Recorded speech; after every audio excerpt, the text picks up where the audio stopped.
All right, Patrice Ouellette ici de 48 heures par jour. Bien, aujourd'hui, sujet universel. Quel impact a votre environnement de travail, votre espace de travail, votre bureau sur votre productivité? Alors, restez avec moi.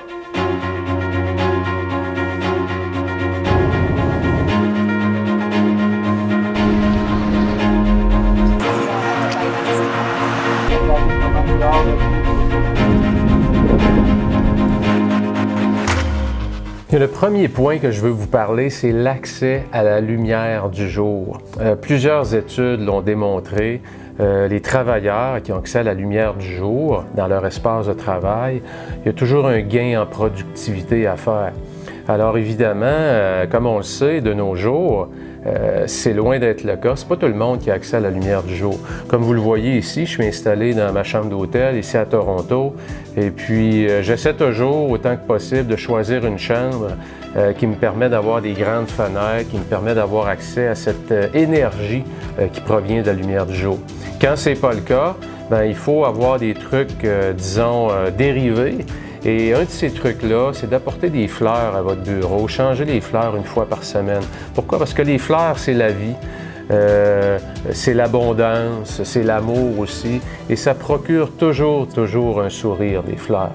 Alors, je vous invite à acheter peut-être un petit pot et à apporter quelques fleurs avec vous et les changer à les semaines. Et ça vous met dans un état d'esprit aussi, vous êtes rempli de lumière, si on peut dire. Alors, il faut savoir recréer cette lumière du jour-là à l'intérieur de soi, lorsque cette lumière du jour-là n'est pas accessible près de notre bureau. Point numéro 2, évidemment, après avoir mis de la lumière ou savoir créer un environnement de gaieté, de bonheur, de joie, de sourire avec des fleurs, eh bien, l'élément numéro 2, qui est selon moi probablement le plus important de tous, même si je le place en numéro 2, c'est qu'est-ce que vous avez créé au fil des mois, au fil des années, comme espace de travail. Et ce que je vois le plus, c'est des environnements de travail tellement encombrés, tellement remplis de papier, de brocheuses, de photos, de bibelots, de nourriture. Écoutez, regardez votre environnement de travail, regardez ce que vous avez créé.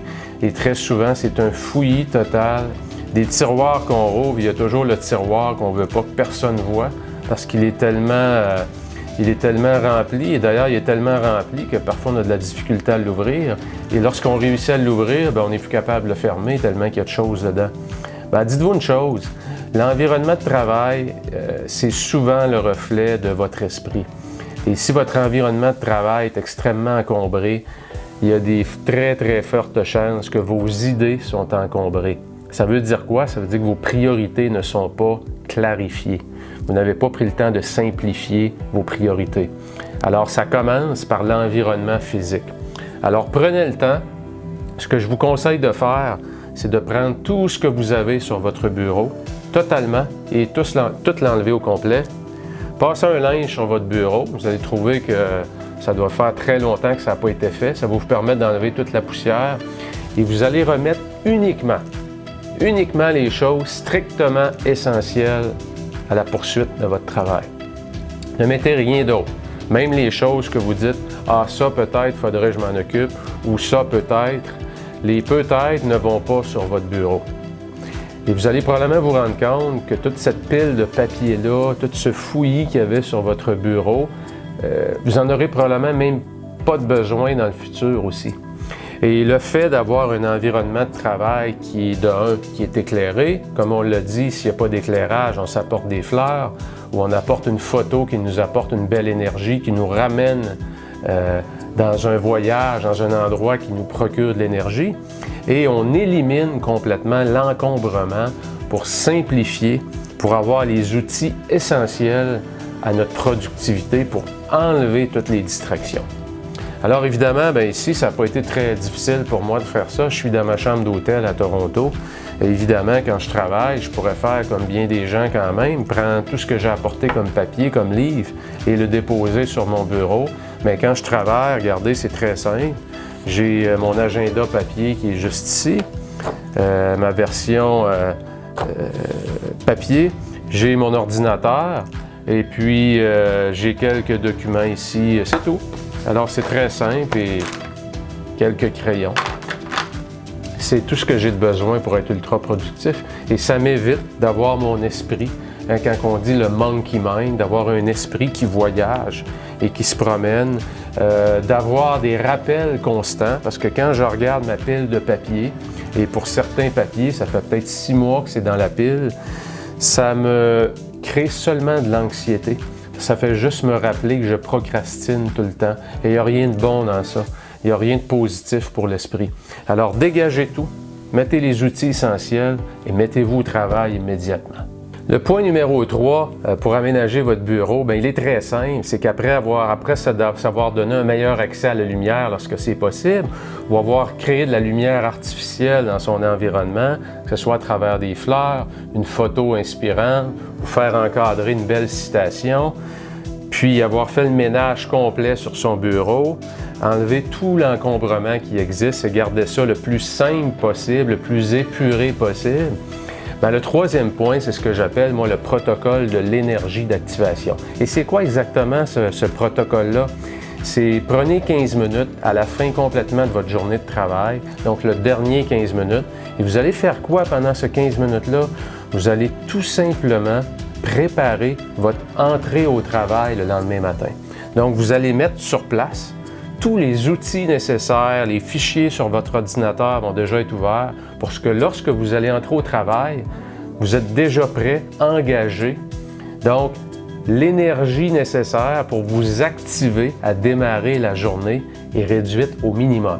Et c'est souvent ce qui empêche les gens d'avancer, c'est que les tâches requises pour arriver à faire le travail d'impact, souvent, il y a 4-5 étapes à faire. Bien, ces étapes-là, vous le faites le soir avant de partir et ça vous permet le matin, en rentrant au travail, d'éviter les discussions de corridor, d'éviter d'aller vous chercher un café puis ça prend 45 minutes, de tomber particulièrement, qui est le problème de 95% des gens, c'est d'arriver le matin et tomber dans sa boîte de courriel. Il n'y a rien de pire que ça. Parce que la boîte de courriel, je vais y revenir, mais la boîte de courriel, c'est l'agenda de tout le monde, sauf le vôtre. Alors, quand vous commencez votre journée avec ça, vous travaillez pour tout le monde, sauf pour ce pour quoi on vous paye. Donc, vous n'apportez pas beaucoup de valeur à l'entreprise où vous êtes lorsque vous passez votre temps dans votre boîte de courriel. Il y a des gens qui ont besoin de votre talent, qui ont besoin de qui vous êtes, ce pourquoi vous êtes bon. Et ça ne se passe pas dans une boîte de courriel devant un écran d'ordinateur sur votre clavier. Alors, préparez votre journée avant de partir le soir pour vous assurer que le lendemain matin, bang, vous tombez dans un mode ultra productif. Et dès 10 heures, lorsqu'il y a la pause de 10 heures, si vous en prenez une, bien écoutez, vous êtes déjà rempli d'énergie parce que vous venez d'accomplir en l'espace de 1h30, 2 heures maximum, ce qui prend en général pour bien des gens une journée. Pourquoi? Parce que votre bureau est simplifié, il n'y a pas de distraction et vous êtes déjà dans l'action alors que tout le monde est dans ses pensées et dans sa boîte de courriel. Vous êtes déjà en train d'accomplir du boulot de qualité.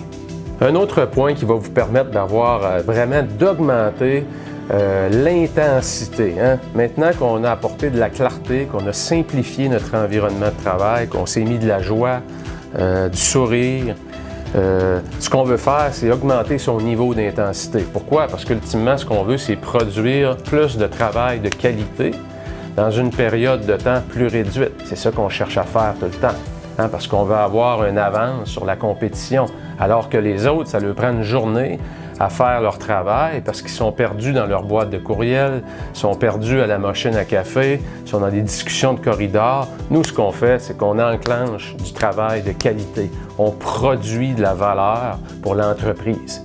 Hein? Alors, ce qu'on va faire, on va s'installer ce que j'appelle, moi, des déclencheurs. Des déclencheurs, c'est quoi? C'est ce que j'appelle les cadres de porte.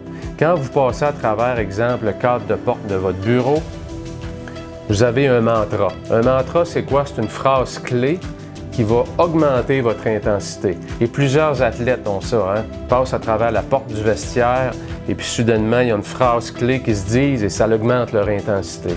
Dans mon cas, comme je travaille souvent en anglais, bien, mon mantra, moi, c'est « crush it ». Crush it.